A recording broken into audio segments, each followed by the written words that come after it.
Apa kabar saudara? Luar biasa ya. Coba lihat wajah kiri kanannya. Semua luar biasa? Oke, boleh katakan kamu luar biasa. Mungkin pagi ini ada suami istri belum puji mungkin pasangannya atau mungkin kasih ini, bolehlah kesempatan ya. Kita bilang bahwa orang yang di samping kita luar biasa. Puji Tuhan. Kita udah masuki bulan Juli, saudara. Udah sebentar lagi kita udah akan mengakhiri tahun 2023 ini, nggak kerasa. Dan saya percaya ini semua karena anugerah Tuhan. Dan pagi ini di sepanjang bulan Juli sampai Agustus ini, saudaraku yang dikasihi Tuhan, kita MCC akan terus mengajar ataupun mendengungkan amanat agung untuk kita pergi memberitakan kabar baik. Itu sebabnya juga tim PW kita di MCC berusaha juga menciptakan lagu yang membangkitkan semangat pujian kepada Tuhan tentang pergi memberitakan kabar baik. Amin. Bolehkah kita berikan tepuk tangan apresiasi untuk semua tim PW kita yang luar biasa? Ya, biar mereka terus berkarya, mereka dapat pewahyuan hikmat Tuhan untuk melahirkan lagu-lagu yang bisa jadi berkat buat seluruh umat Tuhan dan juga terlebih kepada jemaat yang ada di MCC. Puji Tuhan. Dan hari ini Bapak Ibu Saudara kita akan belajar tentang anugerah. Sederhana, saya ingin membahas tentang hal yang sederhana pagi ini. Kenapa? Karena saya pikir kita kadang-kadang karena terbiasa dengan kemurahan, dengan kasih karunia Tuhan, dengan anugerah Tuhan, kadang kita jadi kehilangan rasa kagum, kehilangan rasa hormat, respect kepada anugerah yang Tuhan berikan dalam kehidupan kita, karena kita sudah terlalu terbiasa. Coba bilang kiri kanan, terbiasa. Benar nggak saudara? Kadang-kadang kita gini, kalau kita terbiasa melihat mujizat Tuhan, kadang-kadang kita bisa kehilangan kekaguman kepada mujizat Tuhan. Padahal harusnya, kalau kita udah terbiasa melihat kebaikan Tuhan, kemurahan Tuhan, anugerah Tuhan, mujizat Tuhan, harusnya itu membuat hati kita semakin kagum akan pribadi Tuhan. Katakan amin. Tapi seringkali anak Tuhan kita justru jadi kehilangan kekaguman kita kepada Tuhan. Itu sebabnya pagi ini saya ingin kita belajar kembali tentang anugerah ini, kasih karunia yang Tuhan berikan kepada kehidupan kita. Dan seringkali Bapak Ibu Saudara, kalau kita bicara tentang anugerah, kita cuma berpikir bahwa itu hanya untuk bagian kita, milik kita. Tapi hari ini kita akan membaca dan melihat apa sih anugerah yang Tuhan berikan kepada kita. Kita mulai dulu dari ayat ini. Mari kita baca sama-sama dalam Efesus pasal yang ketiga, ayat 7 dan 8. 2, 3. Dari Injil itu aku telah menjadi pelayannya menurut pemberian kasih karunia Allah yang dianugerahkan kepadaku sesuai dengan pengerjaan kuasanya. Kepadaku yang paling hina di antara segala orang kudus telah dianugerahkan kasih karunia ini untuk memberitakan kepada orang-orang bukan Yahudi kekayaan Kristus yang tidak terduga. Seringkali Bapak Ibu Saudara, kita mendengar kata anugerah itu hanya kebaikan buat kita. Kebaikan Tuhan, berkat Tuhan, kesetiaan Tuhan yang dinyatakan buat kita secara pribadi. Dan itu benar juga. Tapi itu bukan kebenaran yang seluruhnya. Makanya pagi ini kita mau belajar apa sih yang dikerjakan oleh anugerah dan kasih karunia kepada kita, supaya kita bisa menghargai, kita bisa kagum lagi, supaya kita bisa lagi gini, waktu kita mendengar kata anugerah bukan hanya melihat diri kita, tapi kita mengerti apa kehendak Tuhan melalui anugerah yang Dia berikan kepada kita. Nah, ini arti anugerah dari sisi yang lain akan kita bahas. Yang pertama, pasti ini sudah sering kita dengar dan selalu didengung-dengungkan, dan kita paling suka ayat ini, bahwa kita diselamatkan oleh apa saudaraku? Oleh anugerah Tuhan. Dalam Efesus 2 ayat 8 dia berkata, sebab kasih karunia kamu diselamatkan oleh iman. Itu bukan hasil usahamu, tetapi pemberian Allah. Coba bilang sama-sama, pemberian Allah. Tujuannya apa? Itu sebab itu bukan hasil pekerjaanmu. Jangan ada orang yang memegahkan diri. Coba sama-sama, tidak ada orang yang memegahkan diri. Makanya begini Bapak Ibu Saudara, keselamatan itu diberikan oleh Tuhan kepada kita secara gratis, secara free, cuma-cuma. Itu bukan hasil usaha kita. Bukan karena kita baik, bukan karena kita cantik, bukan karena kita hebat. Tapi itu diberikan karena kasih karunia Tuhan, itu pemberian Allah. Supaya tidak ada orang yang memegahkan diri. Dengan kata lain gini, nggak ada yang boleh somse. Benar nggak saudara? Kalau saudara mengalami berkat Tuhan, jangan sombong. Itu pemberian Allah dalam hidup saudara. Amin saudara. Itu sebabnya gini, di sorga itu tidak ada lagi orang yang akan bangga nanti. Saya kurang setuju kalau ada orang berkata, kalau ada orang yang sudah dipanggil Tuhan lalu bilang gini, oh rumahnya sudah selesai. Berarti kalau belum dipanggil Tuhan, berarti saudara rumahnya saudara masih pondasi semua nih. Enggak lah, enggak ada hubungannya sama rumah kita selesai apa enggak selesai. Karena kita percaya bahwa gini, Tuhan waktu kita percaya kepada Yesus, keselamatan sudah diberikan secara free kepada kita. Dan itu enggak ada gini, Tuhan mengerjakannya setengah-setengah. Anakku tunggu dulu ya, kamu 20 tahun lagi deh, ini kayaknya baru pasang plafon. Belum. Kita semua, saya percaya bahwa begini, waktu kita percaya kepada Yesus, keselamatan diberikan anytime. Tuhan sudah sediakan tempat yang terbaik buat kita, amin saudara. Dan keselamatan itu bukan bicara tempat juga, bukan bicara rumah. Makanya ada orang berkata gini, oh rumahnya udah selesai. Nanti orang-orang yang duluan mati dari kita sombong mereka. Berarti kan gini kan, rumah yang belum masih hidup ini, yang sakit-sakit udah kayaknya bentar lagi mau dipanggil Tuhan, berbangga dia. Dilihat anaknya, kamu rumahnya belum selesai, mama, papa udah mulai deket-deket nih. Berarti rumahnya udah tinggal gunting pita gitu, nilai ini keke saudara, gunting pita di sorga. Enggak ada yang kayak gitu-gituan saudara yang dikasihi Tuhan. Percayalah, keselamatan itu bukan bicara tentang tempat, rumah. Keselamatan itu bicara tentang hidup kekal, dikembalikan kepada tujuan Allah, supaya kita bisa hidup dalam rencananya dan mengerjakan kehendak Tuhan. Katakan amin. Itu keselamatan. Keselamatan itu artinya gini, dikembalikan kepada rancangan Tuhan yang awal, yang semula. Untuk apa? Supaya kita bisa hidup dalam rencana Tuhan dan mengerjakan kehendaknya. Dan semua apa yang pernah Tuhan berikan di Taman Eden kepada manusia dikembalikan kepada kita, dikembalikan otoritas, dikembalikan kuasa kepada kita, untuk kita dapat memerintah di bumi ini dengan cara Tuhan, dengan kualitas Tuhan. Amin saudara yang dikasihi Tuhan. Jadi itu keselamatan yang Tuhan berikan kepada kita. Itu sebabnya begini, keselamatan itu anugerah, itu berarti kasih dan kebaikan Tuhan yang Tuhan berikan kepada kita dengan cuma-cuma, yang tidak layak menerimanya, tetapi tetap diberikan juga. Makanya kalau secara layak diuji, kalau kita di fit and proper test dari sorga, kita semua pasti nggak ada yang layak. Coba lihat wajah kiri kanan saudara. Apakah kalau di fit and proper test sama Petrus, Yohanes yang duluan, kira-kira layak kita? Nggak ada yang layak kita. Kadang-kadang hati kita penuh dengan apa? Kekhawatiran, ketakutan, iri hati. Hati kita penuh dengan kepahitan, wah segala macam. Kalau kita dilihat dari semua perform kita, nggak ada yang layak kita, tapi puji Tuhan gini, anugerah itu berarti kasih dan kebaikan yang Tuhan berikan kepada kita dengan cuma-cuma, yang tidak layak menerimanya. Tetapi puji Tuhan, tetap diberikan juga.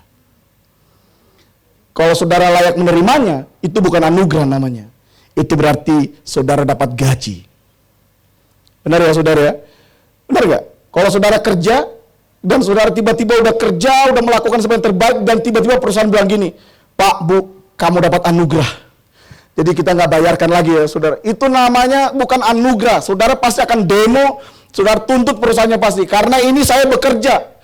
Nah, kalau kita keselamatan, kita nggak mengerjakannya. Tuhan yang memberikannya kepada kita dengan cuma-cuma. Bukan karena kita pantas, bukan karena kita layak, tapi karena Tuhan mengasihi kita. Amin saudara. Jadi supaya kita belajar bahwa gini, kita belajar anugerah yang pertama itu memang keselamatan yang Tuhan berikan, kebaikan yang Tuhan berikan, berkat yang Tuhan percayakan kepada kita dengan cuma-cuma, bukan karena kepantasan kita, tapi karena kebaikan dan kemurahan hati Tuhan kepada kita. Apalagi keselamatan adalah anugerah, bukan hasil usaha manusia. Itu udah pasti. Makanya gini, masuk surga itu urusan Yesus. Tapi kalau saudara masuk dalam cara hidup Tuhan, itu urusannya dengan saya dan saudara. Kita yang perlu membangunnya setiap hari, untuk terus diubahkan pola pikir kita, diubahkan sikap kita, diubahkan cara kehidupan kita. Nah, saya masuk yang kedua, ini yang saya mau tekankan pagi ini kepada kita. Yang kedua, apa sih kasih karunia itu? Memberitakan keselamatan bagi orang lain adalah anugerah. Coba kita baca sama-sama, 2, 3. Memberitakan keselamatan bagi orang lain adalah anugerah. Saya percaya anugerah ini jarang kita dengar. Benar gak sih saudara? Kita cuma fokus kepada anugerah yang pertama, tentang kebaikan Tuhan, kasih Tuhan, keselamatan yang Tuhan berikan kepada kita secara free, secara gratis. Kita seringkali cuma berpusat kepada itu aja, tapi kita seringkali lupa bahwa ada anugerah yang lain, ada wajah anugerah dalam bentuk yang lain, yaitu apa? Kita memberitakan keselamatan, kabar baik buat orang lain. Mari kita baca hari ini. Saya rindu membacanya dari bahasa Indonesia masa kini, atau bahasa Indonesia sehari-hari, karena itu lebih jelas memberikan maknanya kepada kita. Sama aja, ini hanya untuk memberikan kita pengertian yang lebih jelas saja maknanya. Mari kita baca sama-sama, 2, 3. Allah memberikan kepada saya anugerah. Coba bersama anugerah. Saudara semua dapat anugerah, amin?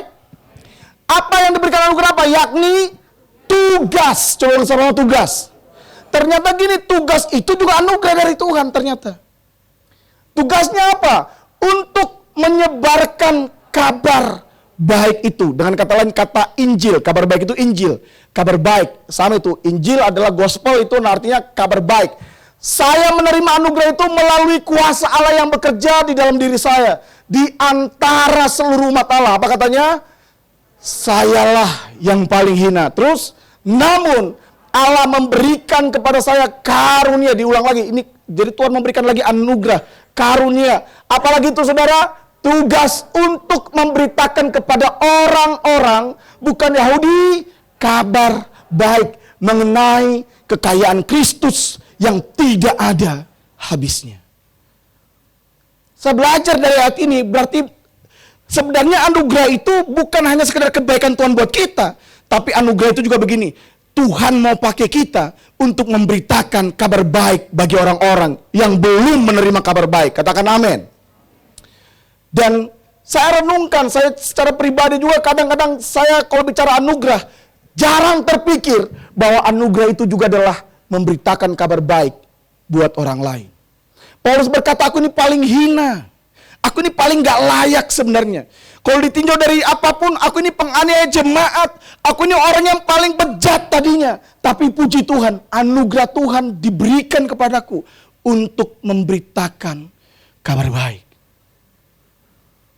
Apakah saudara selama ini pernah menyadari ini? Bahwa ada anugerah Tuhan yang Tuhan percayakan kepada kita untuk memberitakan kabar baik buat orang lain. Bukan hanya untuk diri kita sendiri. Buat keluarga kita yang masih jauh dari Tuhan. Mungkin teman-teman kita yang belum kenal Tuhan Yesus. Kita perlu beritakan itu. Hari ini di home, beberapa minggu lalu di home ada kesaksian di anggota home kita bahwa ada temannya yang bukan orang Kristen, tapi dia sedang mencari juga ketenangan dalam kehidupannya. Banyak orang hari ini sedang mencari apa sih sebenarnya, karena saya percaya gini, ada ruang kosong dalam diri manusia yang hanya Yesus yang bisa mengisinya untuk memberikan kita ketenangan. Amin saudara. Dan orang sedang mencarinya. Lalu dia berkata gini, dia cari kemana-mana hanya untuk mengisi yang kosong dalam dirinya. Sampai dia pergi untuk mendengarkan pengajaran teman kita yang lain juga yang seperti mirip-mirip yoga lah gitu saudara ya. Tapi dalam satu titik dia ketakutan juga karena dia anggap ini kayaknya udah mulai aneh-aneh nih gitu kan. Lalu kita saling menguatkan di home, karena itu penting saudara terlibat di home, karena di home itu saling menguatkan, saling memotivasi gitu ya. Lalu kita bilang, udah beritakan tentang Yesus kepada orang tersebut, karena cuma Yesus yang bisa memberikan kepada kita damai sejahtera dan ketenangan. Amin, saudara, yang kasih Tuhan. Kita perlu, karena itu kita perlu sadar bahwa gini, kita ini sebenarnya kalau kita bisa beritakan kabar baik tentang Yesus kepada orang lain, itu bukan karena kita hebat, bukan. Kita tadinya pendosa, orang yang tidak mengerti apa-apa juga. Kalau toh kita bisa beritakan Yesus kepada orang lain dan orang lain diselamatkan, percayalah, itu anugerah Tuhan namanya. Bukan karena kita hebat, bukan karena kita fasih lidah, tapi saya percaya bahwa ada anugerah kebaikan Tuhan, kuasa Tuhan yang melayakkan kita menjadi agen-agen kerajaan Tuhan untuk memberitakan kabar baik buat orang lain. Itu sebabnya begini, saudara kasih Tuhan, ini adalah perintah.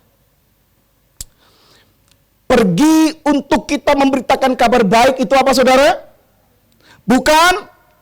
Coba colek kiri kanannya bilang, ini perintah bukan pilihan. Lebih keras, boleh saudara goncang-goncang dikit orang sebelah saudara, ini perintah bukan pilihan gitu. Supaya kita sadar, kita perlu disadarkan lagi, ini perintah saudara, ini bukan pilihan kita. Seringkali kita pikir gini, ini tugas gereja, ini tugas pendeta, ini tugas pelayan Tuhan. Bukan. Ini perintah Tuhan kepada kita. Itu sebabnya waktu Yesus sebelum dia naik ke sorga, dia berkata kepada murid-muridnya dalam Markus 16 ayat 15, apa katanya? Kita baca sama-sama 2-3.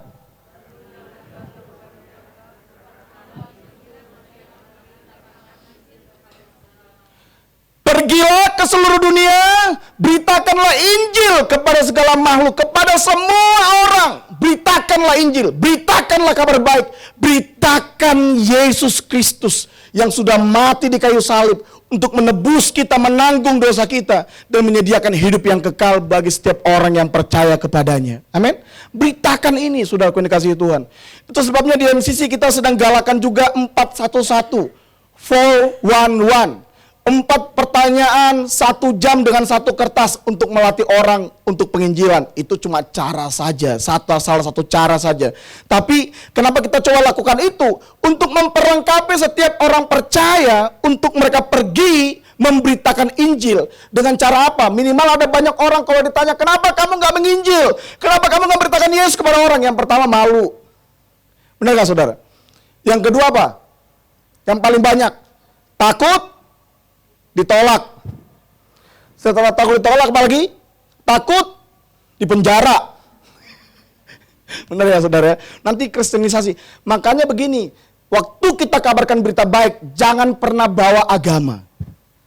Agama itu akan membuat kita tersekat-sekat, terpecah-pecah. Tapi kalau kita bawa Yesus, saya percaya tidak akan ada orang marah karena kita sebut nama Yesus kepada dia. Makanya di 411 itu ada beberapa perlengkapan yang dikasih selalu dengan pertanyaan, boleh nggak saya cerita? Boleh nggak saya? Jadi kalau dia bilang boleh, ya kita ceritakan aja. Dia kan nggak ada alasan untuk marahin kita. Orang dia bilang boleh, itu salah satu cara untuk kita bisa memberitakan kabar baik. Karena sekali lagi, ini bukan perintah. Ini bukan anjuran gereja. Bukan. Ini bukan anjuran pendeta. Bukan. Ini perintah Tuhan untuk kita pergi kepada segala makhluk, kepada seluruh dunia, untuk beritakan kabar baik. Kabar baik apa yang kita beritakan kepada orang? Tentang Yesus Kristus yang sudah mati dan menebus dosa kita. Amin, saudara yang dikasihi Tuhan. Mari, ini waktunya. Ini waktunya kita pergi untuk kita memberitakan Injil kepada orang lain. Apakah Anda menyadari anugerah pelayanan yang Tuhan percayakan untuk orang-orang yang terhilang? Itu anugerah. Kalau saudara mungkin masih punya saudara yang belum percaya Yesus, beritakan Yesus sama dia. Kalau saudara punya teman yang belum percaya Yesus, beritakan Yesus kepada dia. Itu anugerah yang Tuhan berikan kepada kita. Enggak semua orang, itu anugerah yang Tuhan percayakan kepada kita untuk kita dapat melakukan kehendaknya, menyampaikan berita baik ini kepada orang lain. Apakah saudara menyadari itu? Bahwa Tuhan berikan anugerah yang lain kepada diri saudara untuk saudara menjadi pemberita kabar baik buat orang lain. Buat mertua kita mungkin, buat suami kita, buat istri kita, buat anak-anak kita yang masih jauh dari Tuhan. Ayo beritakan, jangan malu, beritakan ini adalah anugerah Tuhan. Mereka yang terhilang harus diselamatkan. Coba yang sama-sama 2, 3, mereka yang terhilang. Apa yang saudara pikirkan waktu saudara keluar dari ruangan ini dan kemudian saudara melihat ketemu dengan orang-orang yang mereka jauh dari Tuhan? Let's say mereka yang mungkin udah tinggal matanya yang kelihatan. Apa yang saudara pikirkan? Apakah yang muncul dalam benak kita cuma, oh ini radikal, ini ekstremis, atau yang muncul adalah belas kasihan dan mulai berkata gini, Tuhan, mereka butuh Engkau dalam hidup mereka. Makanya di sepanjang bulan ini di home-home kita juga kita akan belajar tentang belas kasihan. Tujuannya adalah begini, supaya kita belajar untuk merangkul hati Tuhan, bahwa Tuhan itu selalu punya belas kasihan buat jiwa-jiwa yang terhilang. Amin, saudaraku yang dikasihi Tuhan. Makanya kita perlu sadar bahwa mereka yang terhilang harus diselamatkan. Ada Amsal, di Amsal 24 ayat 11 berkata begini, bebaskanlah mereka yang diangkut untuk dibunuh. Selamatkanlah orang-orang yang terhuyung-huyung menuju pemancungan. Saya sering melihat, kadang-kadang menyadari bahwa dulu seringkali kalau di halte busway itu, kadang kita kan ketemu dengan banyak orang. Kadang-kadang kalau melihat ada segerombolan orang berjalan dan mereka semua pakai pakaian yang saudara ngerti yang saya maksud, mereka pakaian tertentu, lalu dengan bangganya mungkin mereka pikir bahwa mereka pasti adalah pemilik sorga gitu ya. Kadang-kadang ada hati gini bahwa mereka ini sedang menuju kepada sebuah kebinasaan. Mereka sedang menuju diangkut untuk dibunuh. Mereka terhuyung-huyung menuju kepada pemancungan. Bukankah Alkitab berkata bahwa gini, orang-orang yang tidak bertobat, mereka pasti akan mati karena dosa-dosa mereka. Pagi ini saya cuma ingin menggugah kita. Mungkin kita punya teman, punya kenalan yang masih belum percaya Yesus hari ini. Pernahkah saudara sadar bahwa Tuhan sudah berikan anugerah kepada setiap kita untuk kita bisa beritakan Yesus buat mereka? Dan pernah nggak kita pakai anugerah itu? Pernah nggak kita ambil anugerah yang Tuhan sudah berikan? Anugerah itu kan gini, bukan akan diberikan. Anugerah artinya sudah diberikan kepada kita. Apakah kita sudah memakai anugerah itu, menerima anugerah itu, menghidupi anugerah itu untuk apa? Untuk menyelamatkan mereka, bebaskan mereka, orang-orang yang sedang terhuyung-huyung menuju kepada kebinasaan. Dan ini perkataan Yesus kepada orang-orang yang diselamatkan. Ini dalam bahasa Indonesia yang versi mudah dibaca, saudara. Makanya kalau saudara punya Alkitab itu sebenarnya saudara akan lebih kaya untuk saudara menikmati baca Alkitab. Saran saya, saudara banyak satu aplikasi itu bisa kita download berbagai macam versi di dalamnya. Itu sebenarnya untuk kita senang untuk baca Alkitab dengan versi yang lain membuat kita lebih mudah. Kalau di dalam Lukas 15, saudara boleh coba baca di handphone saudara supaya kita terlibat aktif juga. Coba atau di gadget saudara, buka di dalam Lukas 15 ayat yang ke-10. Ini ayat yang terakhir yang kita mau baca. Boleh kita baca bersama-sama saudara? Kita baca dari handphone saudara sendiri, nanti baru kita akan baca dari versi mudah dibaca. Yuk, kita baca dulu di dalam terjemahan baru yang ada di handphone ataupun di tab saudara. Kalau sudah ketemu katakan amin. Kalau yang belum katakan aman. Baik, kita tunggu yang aman sampai amin dulu saudara ya. Oke, mari kita baca bersama-sama Lukas 15 ayat yang ke-10, 2, 3.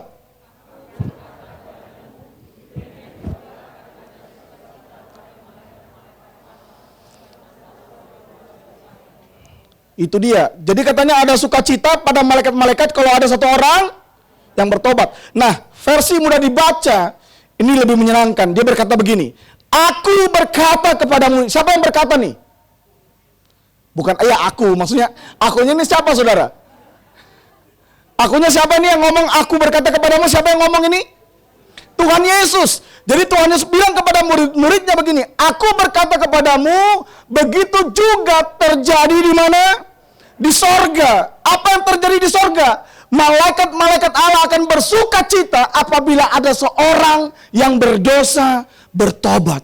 Jadi dengan kata lain sederhananya begini, begitu ada satu orang bertobat karena pemberitaan kabar baik yang kita sampaikan, ada sorak-sorai di sorga.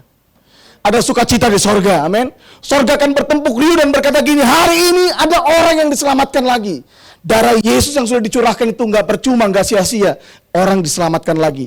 Dan kita di depan kita nanti kita akan melakukan perjamuan kudus. Kita akan bersekutu lagi dengan tubuh dan darah Yesus Kristus. Percayalah, tubuh dan darah Yesus yang telah dihancurkan, dicurahkan buat kita. Bukan hanya buat kita saja. Ini juga dicurahkan, ditumpahkan. Tubuhnya hancur, ini juga buat orang-orang yang masih jauh dari Tuhan hari ini. Dan kitalah yang Tuhan mau pakai untuk memberitakan kabar baik buat mereka. Saya rindu supaya semua kita yang dengar pesan firman Tuhan pagi ini, kita pergi untuk beritakan minimal satu orang kita sampaikan kabar baik. Apakah engkau sudah pernah dengar tentang Yesus? Yesus mengasihimu. Kita bukan mempertobatkan orang. Yang bikin orang bertobat itu karya Roh Kudus. Tuhan bisa sendiri datang. Bukankah saudara sering dengar pasti tiba-tiba ada orang bermimpi, saya bermimpi ketemu Yesus. Sebenarnya gini, Tuhan bisa aja nggak pakai kita. Dia pakai malaikat aja datang ke setiap rumah, datang kepada setiap mimpi, lalu memperkenalkan gini, Yesus adalah Tuhan. Bisa aja. Tapi Tuhan nggak melakukan itu karena Tuhan mau begini, anugerah yang sudah Dia berikan kepada saya dan saudara. Kitalah yang harus menjadi penyampai kabar baik buat orang-orang yang masih jauh dari Tuhan. Amin. Kita, katakan sama-sama saya. Dan bilang sama yang di sampingnya, kamu juga. Kita harus perlu menjadi saksi buat orang lain. Beritakan kabar baik, bebaskan mereka, selamatkan mereka, karena mereka harus diselamatkan. Kalau Tuhan lihat dia, mungkin Tuhan akan bilang gini, dia perlu diselamatkan. Dia kayak gitu karena dia belum kenal Yesus. Dia kayak gitu karena dia belum mengerti anugerah Tuhan yang sesungguhnya. Itu sebabnya hari ini, yuk mari kita mau rangkul hati Tuhan hari ini, bahwa Tuhan mau kita menyadari bahwa memberitakan kabar baik itu adalah anugerah yang Tuhan berikan kepada kita untuk kita bisa membawa jiwa-jiwa kepada Tuhan. Sampai terjadi gini, ada sorak-sorai di sorga, ada sukacita di sorga, karena satu orang diselamatkan dari pemberitaan saudara. Haleluya!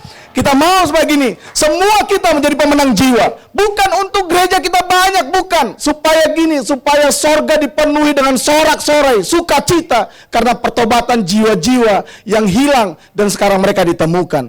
Mereka tadinya binasa, sekarang mereka diselamatkan oleh Tuhan. Dan itu yang membuat sukacita di sorga terjadi. Karena satu jiwa itu berharga buat Tuhan. Amin. Satu jiwa berharga dibuat Tuhan. Sebabnya nanti di bulan Agustus kita akan buat sebuah dari MCC kita akan keluarkan sebuah jurnal One Win One. Saya cuma bisa bahasa Inggrisnya itu aja. Jadi One Win One maksudnya satu orang menangkan satu orang. Gampang atau mudah? Itu jebakan memang saudara, supaya saudara pilih aja, pokoknya saudara mau, pokoknya intinya itu ya.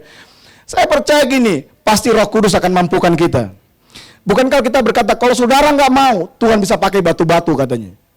Dan saya berdoa supaya jangan sampai Tuhan pakai batu, bangkitkan batu, tapi Tuhan perlengkapi kita terus, Tuhan urapi kita, supaya kita bisa menjadi pemberita kabar baik buat orang lain. Tuhan Yesus memberkati.